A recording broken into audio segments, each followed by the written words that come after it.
Here is Threshold Training's at-home workout for Saturday, March 21st, 2020. After our general warm-up that we had a video about earlier, we're going to tackle this workout, which is two 8-minute AMRAPs separated by 4 minutes of rest. But in that 4 minutes of rest, you have a little bit of an active recovery, as we'll call it. So the way it works, I'll do an 8-minute AMRAP to start. I'm going to do 12 kettlebell or dumbbell swings. This can also be done with a backpack or any other object that you can kind of swing safely between the legs and up to eye level. Okay. Then we'll go to 8 chair dips. Then we will take our 4 minutes of rest. Then we will do another 8-minute AMRAP. We'll do 6 dumbbell bear complex, and then 50 double unders or 50 single unders, or simply 50 hops in place, or 50 hops over an imaginary line. Okay, forward, backwards, or side to side. And then we will take another 4-minute rest, and you will do your active recovery stuff in there. Okay? And then we have a little cookie at the end for you to wrap it up. So let's go over the movements. Kettlebell swing or dumbbell swing. Okay, so dumbbell swing, okay, depending on the size of the kettlebell, you can do it with one arm at a time, just eye level like this. Okay, what we're looking for, regardless of whether you're doing a kettlebell swing, a dumbbell swing, either with one arm or both arms, is that as you're swinging, your hips and your knees are straightening at the same time. Okay, from here to there, straightening at the same time, and you're going tall through your body. So you're never really getting towards your toes so much. You're almost thinking about driving your heels down through the floor and trying to break the floor, if you will. Okay, so that's for the dumbbell or kettlebell swing. Other objects you can use, again, something you can just swing and that fits between your thighs and that you can bring to eye level. Could be a backpack, could be anything with like a handle, maybe even a small toolbox if it's pretty steady. I'm sure our laundry detergent will work too. That would be perfect. Or maybe even a gallon jug of something, that would work too. 8 chair dips, so you're gonna find a surface that you can perform your dips on. For example, a chair over here, or a stool rather, I perform my dips on. So I could come right here, my hips are just barely off the chair, and I'm gonna go straight down, straight back up. Straight down, straight back up.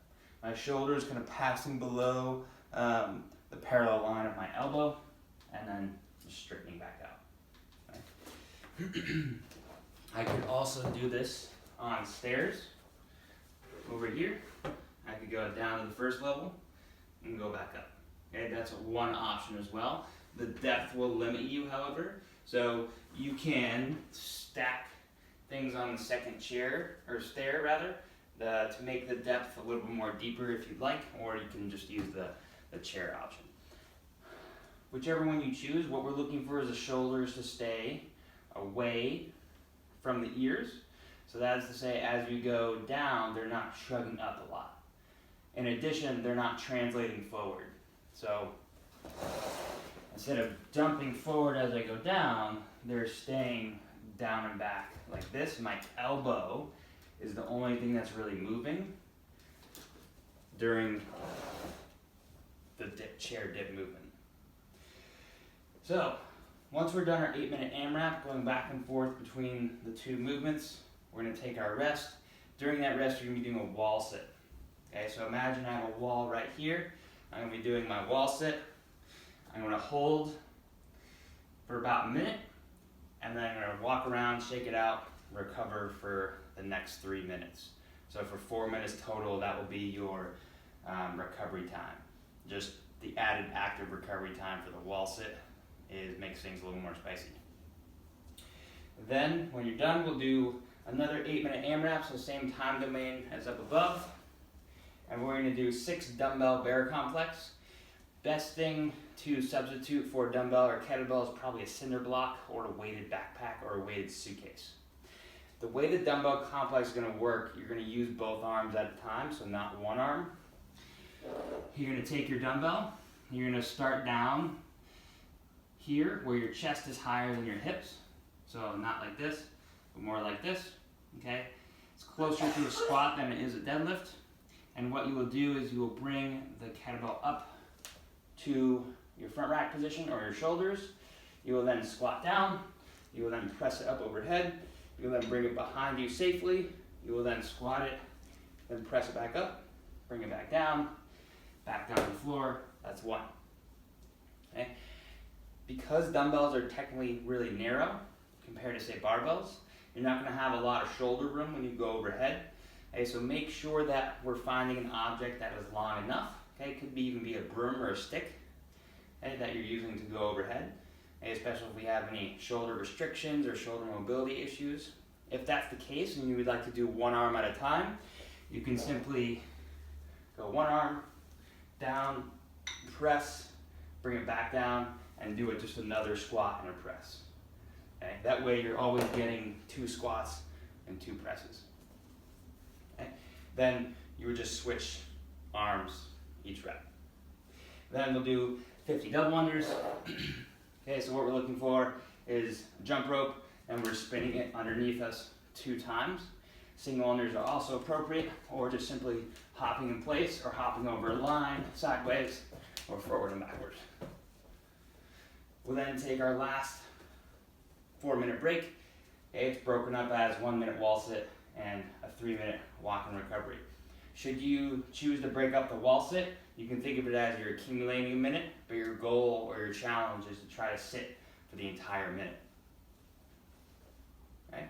So those are 2 AMRAPs, and then last but not least, our little cookie. We have 2 rounds, not for time, so it's just at a steady pace. You're accumulating these reps. The goal is more for quality, not for speed. We have 20 total reverse plank marches. So my reverse plank march, I'm going to set up in a reverse plank, and I'm going to march my legs back and forth 20 times total, or 10 times per leg.